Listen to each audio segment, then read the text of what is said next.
Apa saja manfaat dan risiko yang mungkin Anda dapatkan jika terlibat dalam skema ini? Anda mungkin didatangi oleh pengembang proyek atau LSM konservasi alam yang menawarkan uang sebagai imbalan atas pengalihan kepemilikan tanah atau hutan Anda kepada mereka. Apa saja manfaat dan risiko yang mungkin Anda dapatkan jika menyetujui skema ini? Manfaat yang mungkin Anda dapatkan terutama adalah uang atau selain uang seperti pembangunan sumur ataupun fasilitas kesehatan atau pendidikan. Salah satu risikonya adalah tidak mengetahui informasi selengkapnya sebelum menyetujui apapun. Ini termasuk contohnya kurangnya pemahaman yang jelas mengenai apa yang sedang dijual dan apa konsekuensinya dalam hal pembatasan aktivitas atau akses ke lahan untuk komunitas Anda di masa depan.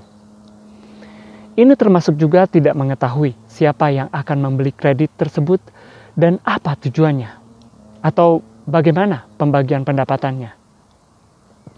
Termasuk juga penawaran untuk menandatangani dokumen-dokumen yang tidak ditulis dalam bahasa Anda. Proyek-proyek yang diusulkan juga dapat berkonflik dengan nilai-nilai budaya dan agama Anda. Misalnya, kredit karbon dan kredit keanekaragaman hayati biasanya akan dijual kepada pembeli yang akan menggunakannya supaya mereka bisa mencemari dan merusak alam di tempat lain. Contoh lainnya, visi yang mendasari proyek-proyek ini adalah bahwa tidaklah mengapa merusak alam meskipun perlu waktu yang sangat lama untuk memulihkannya selama ada yang membayar. Proyek-proyek ini juga dapat berarti Anda kehilangan kendali atas lahan Anda sendiri. Tidak lagi mampu memutuskan masa depan lahan Anda selama durasi kontrak yang dapat berlangsung selama beberapa generasi. Sebagai contoh, Anda mungkin tidak lagi diperbolehkan memasuki hutan di sekitar Anda untuk sekadar memetik jamur atau mencari tanaman obat. Pengalaman sebelumnya menunjukkan bahwa Anda mungkin mendapatkan kesepakatan yang tidak adil. Seperti misalnya, Anda mendapatkan sebagian kecil dari hasil penjualan kredit sementara perusahaan eksternal mengambil sebagian besar dari uang itu untuk mereka sendiri.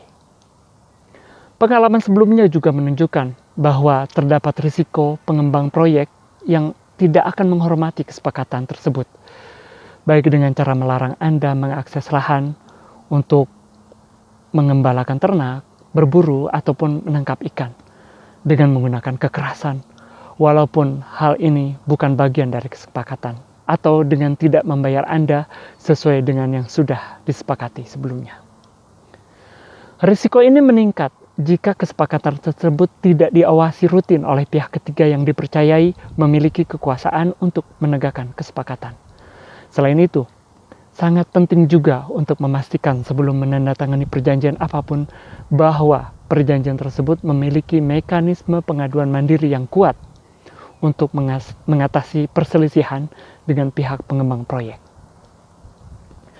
Menandatangani kesepakatan semacam itu mungkin menimbulkan ketegangan dan perpecahan internal di dalam komunitas Anda. Sebagai contoh, beberapa anggota masyarakat mungkin merasa tidak nyaman dengan mengizinkan terjadinya pencemaran dan perusakan alam di tempat lain. Sementara yang lain memprioritaskan kompensasi finansial. Risiko perselisihan meningkat ketika tidak ada proses kesepakatan internal yang jelas, ketika masyarakat tidak memiliki cukup informasi atau ketika anggota masyarakat tidak memiliki informasi yang sama. Berikut beberapa pertanyaan yang dapat Anda pertimbangkan sebelum menyetujui apapun. Apakah kita merasa sudah memiliki cukup informasi untuk membuat keputusan yang tepat? Apakah kita sudah cukup memahami fungsi dan aturan pasar karbon dan pasar keanekaragaman hayati? Apakah seluruh masyarakat sudah mendapatkan informasi yang lengkap? Hak-hak spesifik apa saja yang dijual? Untuk berapa lama kita memberikan persetujuan dan apa dampaknya dalam pelaksanaannya? Apakah kita akan dilarang untuk melakukan beberapa kegiatan dan kebiasaan kita saat ini? Dan jika ya, yang mana? Apakah kita masih diperbolehkan bergerak secara leluasa di lahan kita? Atau apakah kita akan dilarang memasuki tempat-tempat tertentu? Apakah larangan-larangan ini sesuai dengan cara hidup, mata pencaharian, kebiasaan, dan hukum adat kita? Apakah larangan-larangan ini menghalangi kita untuk menentukan nasib kita sendiri? Siapa yang mengusulkan kesepakatan? Apa tujuan mereka? Kepada siapa mereka akan menjual kreditnya dan untuk tujuan apa? Apakah sejalan dengan nilai-nilai kita? Apa yang akan kita peroleh dari partisipasi dalam proyek ini dan apa yang ingin kita dapatkan? Apakah partisipasi dalam proyek tersebut dapat membantu kita mencapai tujuan kita pada masa yang akan datang? Apakah kita memiliki cara lain untuk memperoleh fasilitas seperti sumur atau sekolah tanpa menjual lahan kita? Sudahkah kita bertanya kepada pemerintah setempat dan menjajaki semua kemungkinan lainnya? Jika kita berpartisipasi, apakah akan membantu iklim, alam, dan generasi yang mendatang? Bagaimana sistem bagi hasilnya? Apakah kita diperlakukan sebagai mitra yang setara?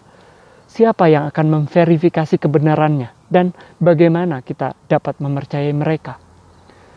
Apakah para penjaga hutan didanai oleh proyek karbon atau keanekaragaman hayati? Apa yang akan terjadi jika salah satu pihak tidak menghormati komitmennya atau berubah pikiran, atau jika terjadi perselisihan? Apakah terdapat mekanisme pengaduan yang dapat dipercaya? Siapa yang akan mengelolanya dan bagaimana? Berdasarkan undang-undang yang mana? Bagaimana kita dapat percaya bahwa mereka akan membela kepentingan kita secara adil? Apakah kita memiliki proses pengambilan keputusan yang jelas? Siapa di dalam masyarakat yang akan terlibat dengan aktor-aktor eksternal ini dan melapor kepada masyarakat? Seberapa sering? Bagaimana keputusan akhir harus dibuat dan oleh siapa? Apakah dokumen yang akan ditandatangani menggunakan bahasa kita? Apapun keputusan Anda, ketahuilah bahwa Anda tidak sendirian jika berhadapan dengan situasi ini. Banyak komunitas adat yang telah mengalaminya, dan jika Anda mau, Anda dapat menghubungi beberapa anggota komunitas itu untuk berdiskusi, mendapatkan saran dan manfaat dari pengalaman mereka.